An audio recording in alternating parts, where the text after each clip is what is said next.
All right. Kelsie Marks, educated exit, a superintendent's worst nightmare. Thank you so much for coming on today. Thank you so much for having me. I'm excited to be here and to join the conversation. Absolutely. So I think first off, I've come across a few kind of pages about like people kind of guiding teachers through a transition out of teaching, but I think a simplest question to ask is how would you describe what it is that you do? I would describe what we do at Educated Exit is transforming people's lives because that's really what we do. When someone is ready to leave education, they are often at a very pivotal time in their life. They've often had feelings of wanting to leave education for a long time. Often they have experienced use or abuse of alcohol, prescription drugs, using exercise or food as a form of therapy. And they're really at a turning point in their life where they oftentimes need their life back. So that's actually something because I guess typically the narrative would be like teachers are overloaded, overworked, but I guess something that's not really talked about as much. And if you could share some anecdotes, obviously anonymously, what are some of the stories that people have shared with you about some of the coping mechanisms that they've gone to? And I guess what was it about teaching specifically that you think kind of brought them to that point, if you don't mind sharing? Mr. Clark After Dark is also brought to you by Luxy. That's Luxy. Luxy sets the standard for modern dating that allows you to be truly aware of the intentions and background of any potential match. Swiping through different dating apps can be tiring. It can leave you with a constant feeling of disappointment after seeing the leftovers in your dating pool. With Luxy, an exclusive platform for those with high standards and boasts only a 15 to 10 or 10 to 15% acceptance rate, as well as a distinctive income verification feature if you choose to use it. You can end your search for the right dating app and start focusing on finding the right person for you instead. Download the app today to see if you qualify for a better chance at finding your person. And now, hope you guys enjoy the show.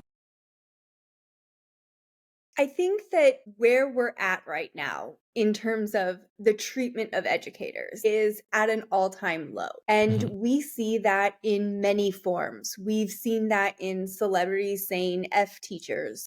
We see that in professional athletes saying that they didn't value school because they wanted to play their sport.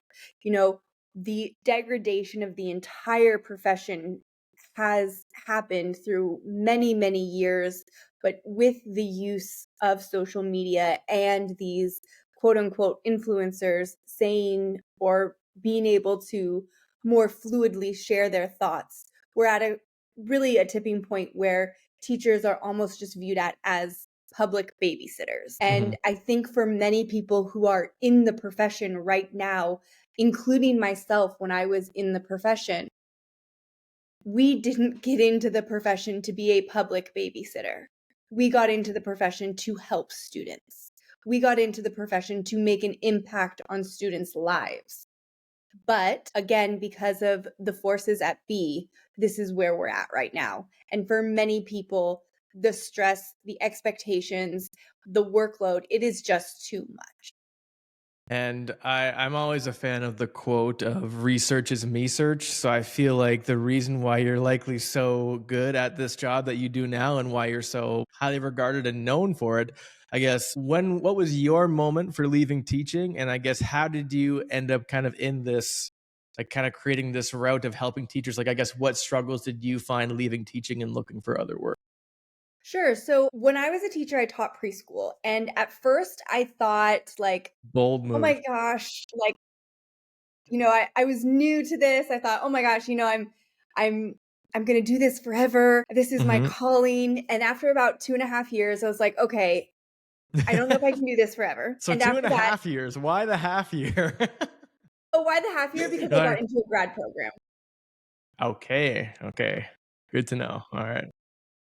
So that's kind of led me to school counseling where I thought, okay, I still really want to work in education, but I don't think it's teaching, preschool for forever. I still have a passion for working in education. I still wanted to impact lives. And for me, school counseling just really felt like a natural fit and a natural career progression for me. And, so I got into a program. I worked my way through the program, did all my clinicals, passed all my tests, and got a job in a high school, and I loved it. And then got a job at the college level and loved it. But really, after about 3 years, I would say that I became disillusioned, really, because the same issues that I was dealing with as a preschool teacher were the same issues essentially that I was dealing with at the high school level and at the college level, and the issue of respect and the issue of funding and the issue of resources. Those issues never went away, and those issues just continued to get harder to fight. And so a tipping point really for me was I was getting to the point where I was exhausted every day. There were nights where I was staying on school campus until 7 o'clock at night. I lived an hour away from campus. So, you know, I wasn't home until 8 o'clock at night. And my husband was like, "You're not getting paid for this time, right? Like, you have a contract and it says 4 o'clock, you're there till 7. Mhm. That's working for free." And he was really the one who encouraged me to be like, he was very, "I love that you're passionate. I love that you love what you do, but I can't see you work yourself to death." And I've talked very openly on my social platforms about needing medication to sleep at night. I gained 30 pounds working in education. I really lost all my hobbies because I was so dedicated to trying to make it work that I was not dedicated to anything else. And that's where it becomes unhealthy. And many people don't recognize that until they're in this extreme burnout state. It's almost yeah, you almost don't realize the burnout's there until you like literally run out of gas. You're like, whoa, I actually like can't do anything. I would say, yeah, it's sad how prevalent all of the trends are in what you're saying and like why people are leaving. But I think it ranges from school to school is kind of what I'm picking up on. I'm still early on in my career. Who knows where I'll be in 5, 10 years? But Mhm. as of right now, I'm still enjoying it. But Congrats. well, yeah, fingers crossed. But there does seem to be like a cultural pressure to just put your pedal to the metal. Like I don't understand. Like it's almost okay when a teacher starts their career. It's weird if they don't have like 9 extracurriculars that year. It's like almost like this you have to prove it even though you're also still just learning how to be a person in a job. You know what I mean? Like you just went from being a university student to now you're going to work like all the time. I guess initially how often when teachers come to you, I guess you could give a percentage, how many people that usually come to you actually end up staying in a like facet of education and who actually like leave the profession entirely? I would say it's about 50-50. Some people Mhm. still have that desire to be involved in education in some capacity. So whether that's working for an educational nonprofit, a museum, as like an education coordinator, a curriculum writer, I mean, there are hundreds of jobs outside of education that still allow you to be education adjacent and work with Mhm. students or work with young people. Now, there's also a large portion of people that we work with who feel that they are just too burned by the education system. They are burnt out. They have had their feelings hurt, their family damaged, whatever it may be, and they want nothing to do with it. So we do have a wide range of industries in which people have Mhm. transitioned into, and I talk about that very openly on my social platforms. Educated Exit has helped educators transition into 26 different career fields outside of Mhm. education. So really there are so many more opportunities out there than many people realize. Okay, that brings up an excellent point because even for my again, even though I enjoy it, I won't sit here and lie to you and say I haven't scrolled through the jobs available on LinkedIn or Indeed, and just like I don't know, you're always kind of looking. I guess first, let's just say you finish your education degree and you haven't even started teaching yet. Like, what fields actually value an education degree that aren't necessarily becoming a classroom teacher? I guess even from the hop, like, what's the value of the degree, if any, when it comes to going into other fields that you've seen? So, yeah, that's a great question. I think when any young person gets an education degree, I think they need to understand what that education degree actually means. because in that education degree, you're learning communication. You're learning conflict resolution. You're learning so much more than actually teaching. You're learning management. You're learning curriculum writing. Like there is so much to being an educator that is not standing up in front of the class and actually teaching. Mhm. So if you are a younger teacher and you just got that degree and you're thinking, hey, maybe this isn't the right thing for me, maybe I kind of overestimated myself or whatever it may be, those feelings can come up. I would really start looking at your strongest transferable skills. And you want to think big picture. A lot of times when I say look at your strongest transferable skills, people think like classroom management, classroom decorating, organization. Yes, all of those things are great and they can contribute to your overall employability, but you want to think big picture. You want to think public speaking. You want to think project management. You want to think things along the lines of copywriting and editing, big picture things that can fit into many different industries. And then it is going to be on you as the job seeker to do some really serious soul searching and understand what it is you want from your next position. Because what I see a lot of is people coming to me and saying, well, what can I do? And I say, well, what have you done? And where do you want to go? Because ultimately it comes down to you. I can only do so much. At the end of the day, you need to be able to sit down at your computer and apply for jobs. Some of the paths that I've seen, so let's just say you're the one who's 5 years or 10 years into your career. A few of the ones that jump out whenever I did some Google searching. Obviously, I consulted. This is my own cheesy joke, Chad Gepete, which is Chat GPT, about like what are some of the positions that could potentially be like a kind of an automatic transition. Ones that come up are like corporate trainer or human resources. Obviously, you can. I would say, I would wholeheartedly say that like less than half of the people who used to want to be administrators in schools now do not want to be administrators. Like, for some reason, we'll get to that point a little bit later, but for the actual positions that are available, it's like usually corporate trainer, HR, and like that's kind of it that I've seen. So I guess of the 26 industries, it's a very specific number. What are some that have even surprised you, and maybe what are some of the most that are like unexpected that you've seen? Yeah, I think I want to let everyone listening know that no two people come to the job search or the career transition market with the exact same experience or worldview. And that Mhm. is why we've had so many people transition into different career fields. I've had people transition into things like the genealogy field, doing genealogical research. I've had people transition into nonprofit management, museum curation, tech sales, pharmaceutical sales. I've had people transition into being like an office manager or an executive assistant.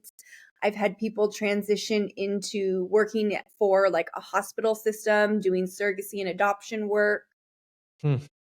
Let's see, I'm trying to think what else. I've had people transition and do things like in corporate and commercial real estate. I've had people transition into more tech jobs like computer science, data analyst. I've had people transition into banking. Really, no two people are the same, and you have more options than you think. Mr. Clark After Dark is also brought to you by Jumping Bean Coffee. Jumping Bean Coffee is a premium, fair trade organic and low carbon roasted coffee from the East Coast and is based out of Newfoundland. Some of their standout blends include the rich and flavorful Lighthouse Roast, the bold Deep Water Dark Roast, and of course the iconic Screech Rum flavored coffee.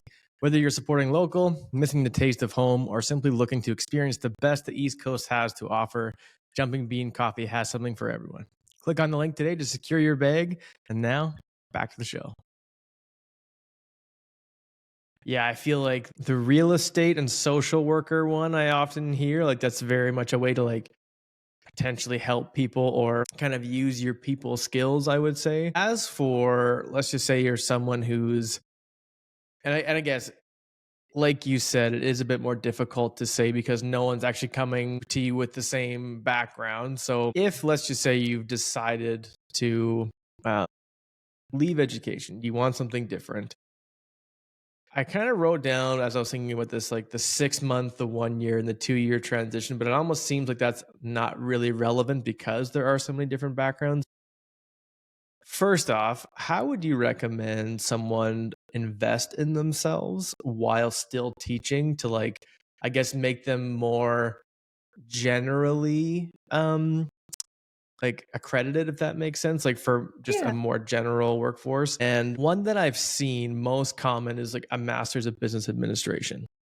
That's kind of like I have a lot of friends who are teachers that have said, "Oh, if you do your master's, do something to keep your options open." So I know I Yeah. threw a lot at you there, but I Yeah. guess what are the parts where you start to think of like, okay, you're on the fixed income, maybe you're 5 years in, maybe you have a kid or two, maybe you're married. Like, how, in what ways is like the best like bang for your buck in self investment?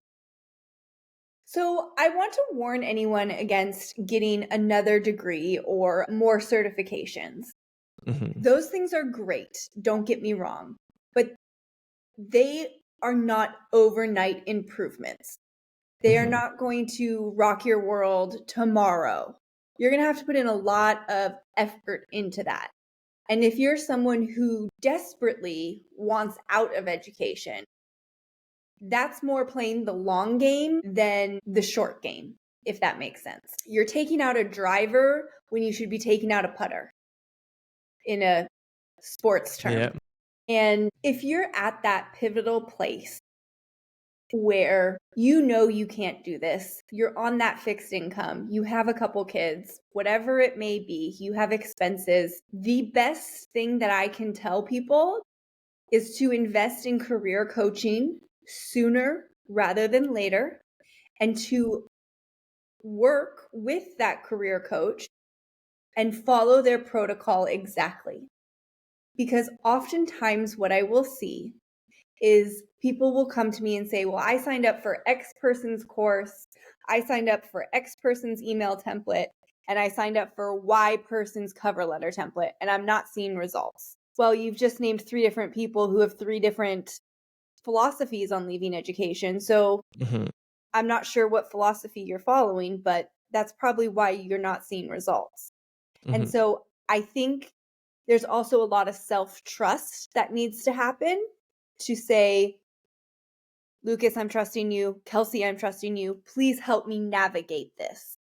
Because ultimately, at the end of the day, that's what we are doing. We are helping you navigate to that next phase. And so, what do you find teachers? I had a conversation recently with another person. They were like anyone else, I don't like being told what to do. Even though you're going to someone and like, you're a career coach, I want to change. Like, I don't want to be told what to do. So, Yeah. I guess, what do you think? What do you find teachers, especially, because we're used to very much being in control of most of our Yes. environment or trying to control our environment? What do you find that you encountered the most resistance with?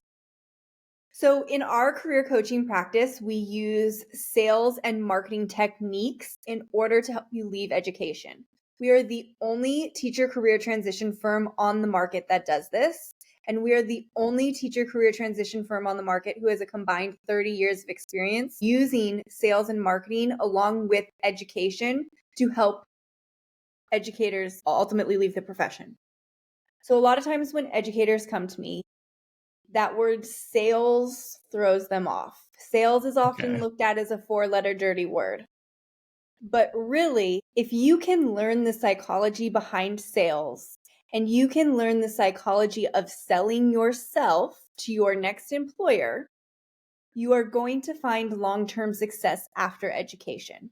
Because what Mhm. you don't want is you don't want to apply for 100 jobs and just take whatever interview you get and say yes to the very first offer. Mhm. That can be a recipe for disaster. That can lead to even further burnout. It can lead to a lot of really unhappy endings. But when you really sit down and analyze who you are, establish career clarity, and understand how to sell yourself and your skill set to the next employer, you are setting yourself up for longer term career success after that first job. And I think I've noticed is that educators are annoyingly humble in a lot of regards. Like sometimes, like I'll meet a teacher and they're just like an absolute rock star and they think nothing. And honestly, I think that's what part like makes them a good educator. Like they don't take themselves like too seriously. But I guess trying to add a bit more to that idea of trying to sell themselves a bit more, because I feel like even when you're in education, if you're I guess what are some of the soft sales things even to try and help sell themselves at their own school? Because obviously you can help the school's reputation, you can help the district's reputation, because like you can try to not maybe shine a light on the work that's being done, but actually make more of it. So I guess what do you find has helped you help teachers learn to sell themselves better? Like what are some of the things they kind of need to get past to learn how to sell themselves?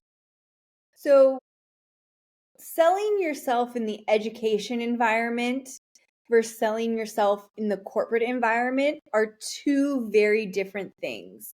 And most people don't realize how different they are until they step into the corporate job search space.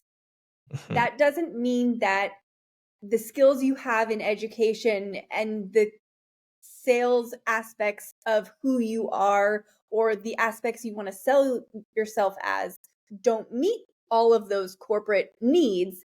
It just Mhm. means you need to be speaking on the same language or on the same playing Okay. field essentially. And so for many of our clients, that really starts with establishing career clarity. And career clarity is understanding who you are, your worldviews, and what you want after education. Without those things, you're going to be like a balloon lost in the wind. Absolutely. Yeah. So that's just something I find that so many people that I've come into contact with, especially like one, people don't see the value in potentially what their education degree can provide. They don't feel this, they don't know how to even find the tools to learn to sell themselves. And even like, as you said, marketing and sales, like I felt the weird kind of twinge of like, oh no, that's like a dirty word. Like we can't talk about Yeah. that. Like we're educators. We're here for the good fight. You know what I mean? It's all noise that you've kind of sold yourself to like make sure that you kind of drink the Kool-Aid, if you will. Yeah. But something I came across on your feed as well that it also kind of fed into like when I first started a few years ago, I was like, you know what? One day, like, I'm gonna be a principal. I'm gonna make a Mhm. difference, and like, I'm gonna try and do my master's of educational leadership one day.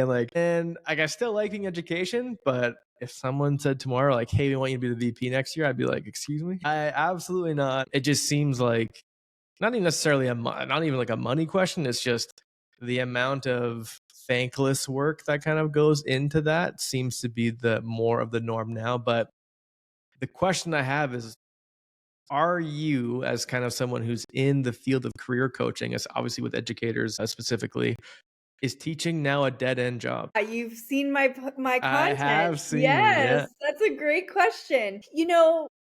When I was growing up, I only ever wanted to be a teacher. I played school as a child. I had stuffed animals as students. I only saw myself in that role. And I think a lot of people listening to this podcast can probably identify with that. Like many of us, saw our teachers doing really great things. But now, like I said earlier, the degradation of the profession is so much and so heavy that many of my clients have left education and gone and work at Starbucks or Target or Costco or whatever it may be. And sometimes people do that for a long time. And sometimes people do that for like 3, 4 months until they find another job, a more stable corporate job. And so I really don't have the answer for you because I think that yeah, teaching could be a great career field still. Like there are still so many amazing things. You can go from teacher to school counselor to AP to principal. Like that's an awesome career trajectory. But in reality, actually doing that is hard. It's like really Mhm. hard, and it's harder than we even speak about because all of the thankless work that you mentioned, not to mention the amount of unpaid labor that goes into moving up in the education space. And I think we're just really at a tipping point where people want to be paid for the work that they do. Teachers understand that they have great skills. Teachers understand that they have options outside the education system. Teachers understand that they could be treated better somewhere else. And so I don't want to think of being a teacher as a dead end job, but many people now do think that. Yeah, because I find first thing I would say to anyone is at least try to switch schools, switch grades. Like you, to me, if there's a reason for what drove you to like so blindful, like blindly, blinded, so blindingly into, I don't know. There's a word there somewhere. I swear I'm a teacher. I know some things, but I find like if there's a reason for you going like that aggressively into that career path, there's probably like something else in your lane. Like for me, like I taught social studies at like a grade 12 level for a few years, and now I'm doing like middle school resource teacher, which is very different.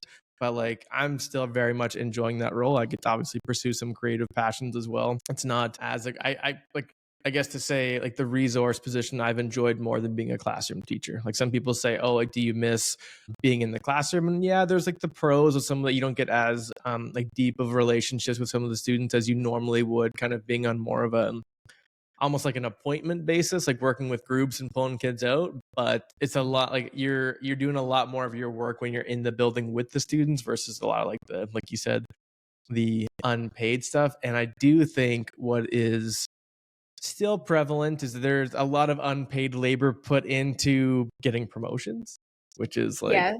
what like some people always said to me, if you do the pardon my language, the shitty guy jobs, then you can get a promotion. Like if you go at 7:30 p.m. to put the soccer nets back up on the field, that gives you a good look. And then maybe when they are taking the applications for those higher positions, that's what they kind of they don't look at it, but they know about it. So Mhm. I mean, A I'm lot not of sure how backdoor much that's politics.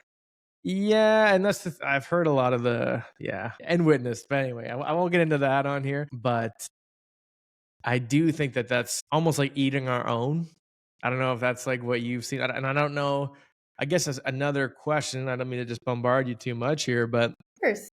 how like I'm assuming unpaid labor and learning and planning is obviously prevalent in almost every salary based position because like there's some sort of like squeeze on that salary to an extent. Like who do you have any sort of warning for like the grass is not always greener? Like how often do people end up coming back because they're just like that went horribly. I hated not being in the classroom. I guess does that really happen? Because obviously I know that's not like your goal. Your goal is to help them Yeah. successfully transition out. And I don't mean to talk too much at you there, but I guess what are your thoughts based on Yeah, so I'll say this. In 2.5 years in business, we've never had someone come back and say, I'm not happy. that's pretty good. In 2.5 years of business, I've never had someone say, I'm more burnt out in corporate. And in two and a half Which is years of crazy. business, yeah, in 2.5 That's years of great. business, it is crazy. It is because a Mhm. lot of times when I speak with educators, they'll say things like, I never saw myself working in corporate. And the corporate work environment has changed a lot in the last decade, while Mhm. the education space has not. And so many times when educators do transition from education to corporate and they get, that salaried position in an office or working remotely, whatever it may be, they're often left feeling like the weight of the world has lifted off their shoulders more than they anticipated.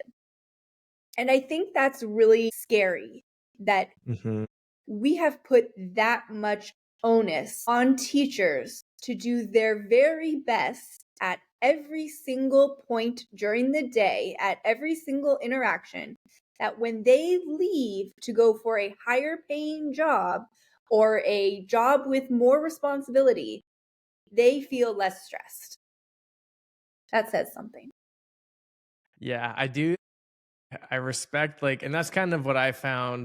It's not because for me, I didn't really get a lot of parental flack, and maybe I shouldn't say that too loud because maybe that's going to start coming my way. But what I did notice, it's Knock just on like the wood. general, yeah, the general chaos of a day. Like I remember my practicum teacher and I, we were teaching like grades 7 and 8, just a bunch of rascals. And like the second the bell rang to close the door, one day I remember in particular, she just closed the door and we were like, like we had to like survive. And there's two of us in the room, and it was just it's stuck in my brain for a reason, I guess. You know what I mean? Like that shouldn't be like, oh no, like we're here, we teach the lesson, we help them out, they go home. Like, why is it just so rambunctious all the time? And like it literally like shakes your brain. So I don't know how much that, I guess, like it contributes to the chaos of that. But yeah, I feel like I know so many people who are working in kind of corporate environments. They're like, oh yeah, like I went for lunch here and like we're doing a trip here and like for work. And I'm like, whoa, like this is kind of crazy. But anyway, that's my own little tangent there. But I've kind of gone through most of the questions here so far. Like there are opportunities outside of education. And I think, if anything, what I've come to observe, perhaps naively with my somewhat still new experience, is that it's kind of a great time to be a teacher, I think, only because, and now I've had some fortunate roles, just because like there are so many other options, and because it's like I start to see the pendulum swinging back a little bit, that we're like a bit more appreciated because there's like no one wants to do it anymore. So that it seems like there's a bit more of an concerted effort to somewhat appreciate from the top down, maybe not from the parents. But anyway, I'll leave that to the side. To finish off here, I have a few quotes that I go through, if you'll indulge me, that I find like you're someone who successfully left teaching, like you built your own business.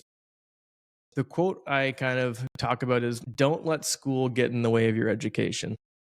So I guess, what are some of the things that you have found have helped you become like a successful businesswoman and be able to take charge and lead that you wouldn't have necessarily learned in a classroom? Oh gosh, I talk about this on LinkedIn a lot. And this is a loaded question. We started Educated Exit literally at my kitchen table, me and our CEO Chris, and really it started as, me writing resumes and him doing the coaching, and it just really grew.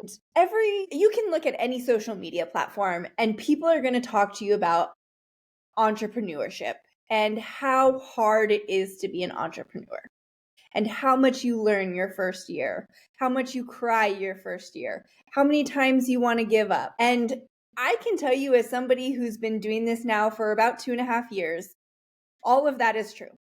All of that is true, and 10 times more.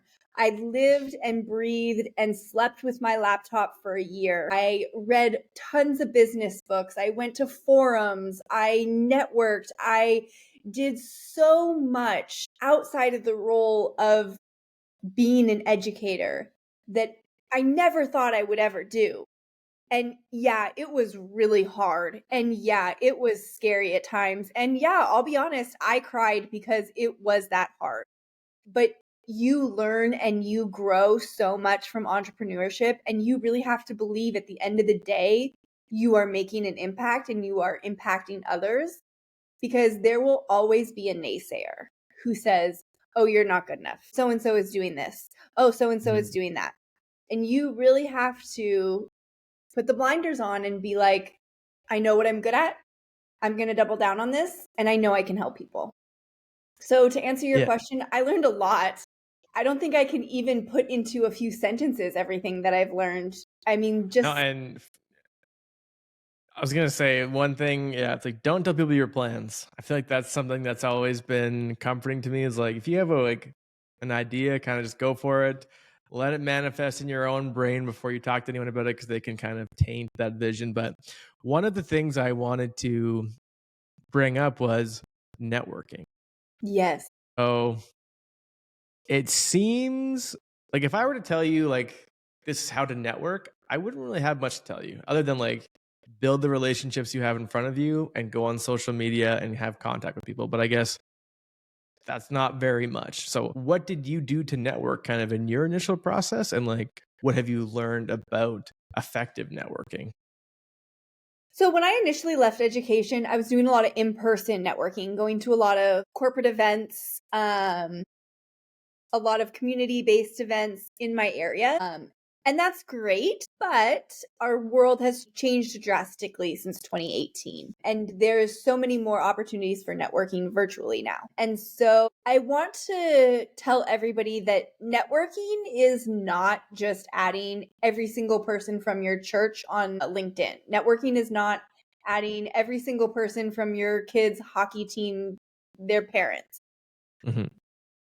on LinkedIn. There is strategic networking, and the more strategic you are about networking, the more you can see yourself grow and the more opportunities that open. So, if you're a teacher looking to leave education and you want to use that networking piece, I would say that you need to network with people who can, number one, help you get to the position you want to go to. So that's people like myself and our CEO, Chris McLean. We're on LinkedIn. We post regularly on LinkedIn, as well as Instagram and TikTok. I post tons of content there. It's always a great place to start networking. Now, the next piece I would say is network with people in the positions in which you want to hold. Those are people who are already in those customer success manager positions, people who are already in those project management positions. Whatever type of position in which you are going for, you want to network with people who are already in those positions. Interesting. Yeah, because I guess social media is it's almost made networking feel like implicit in a sense because you're kind of always doing it without realizing it. You're always like reaching out and talking to people again, like you and I connected on social media, and that's how this came to fruition. Like, is that networking or is that just like shooting someone a message? I guess that's kind of the norm of networking now in a sense, but I Yeah, I guess think that's I think that there's a fine line between a cold sales pitch and hey, buy this. networking with intention. Those are two very different things, and I think that you really need to be intentional as an educator, because many times what I hear from people outside our sphere of or my scope of practice is that many times when they get a message from a teacher, it's them wanting something or asking for a favor. And so you want to build those quality relationships instead of just constantly asking for something or wanting favors, because that's not true networking. Absolutely. Okay, so I've got one more quote to finish us off here today. It is somewhere along the lines of the previous quote, but it's education is what remains once one has forgotten everything they've learned in school. So, not necessarily what you learned in school, but like what is it that you want people to take away from their time with you, formerly Miss Marks, that they wouldn't get anywhere else? Gosh, that's another loaded question. um, Oftentimes when I work with teachers, I start out by saying that they are valued because number one, they don't get that very often. And number two, teachers and educators in general experience so much working in the school system. You are exposed to so many things that would never happen in the corporate work environment. And sometimes that manifests itself as trauma and PTSD and a whole host of other things that I won't get into. But I always tell people your feelings are valid. Whatever is pushing you out of education, it is a valid reason. And you don't have to justify that to me or anyone else on the Educated Exit team. You have every right to leave when you are ready to leave. Beautiful. All right. Kelsie Marks, thank you so Thank much for you. coming on today. Thank you for having me.